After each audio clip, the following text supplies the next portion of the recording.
Malaki ang itinaas ng viewership ng GMA sa noontime mula nang umere ang It's Showtime kapalit ng noontime show ng Tape Incorporated.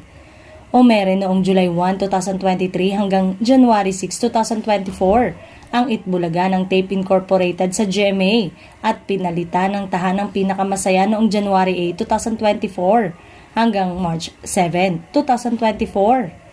Ang mga period na nabanggit, nakakuha ng average na 3.3% single channel rating ang mga noontime shows ng Tape Incorporated sa pag-ere nito sa GMA na may malawak na reach na 108 TV stations. Nakamit nila ang peak rating ng umere sa GMA ang It's Showtime sa panahon. Maaaring ang ilan sa mga tumatangkilik sa It's Showtime sa pag-ere nito sa GMA ay ang ilang kapamilya na hindi maabot ng A to Z via free TV at walang cable subscription sa kapamilya channel.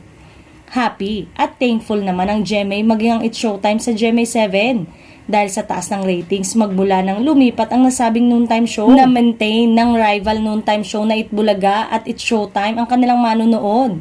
Halos ganun pa rin ang rating nila. Walang nadagdag, walang nang iwan, patuloy silang tinutukan ng kanilang mga loyal viewers. Sa napapabalitang pagtatapos ng kontrata ng ABS-CBN at GMA sa pag-ere ng Showtime sa Kapuso Network, ay di umano'y nakikipag-usap ng muli ang ABS-CBN sa TV5 sa posibleng pagbabalik nito sa nasabing TV network. Ngunit ang tanong ng ilan, kung sakaling bumalik ang Showtime sa TV5, saan naman ilalagay ang karibal nitong Itbulaga na noontime show ng kapatid network?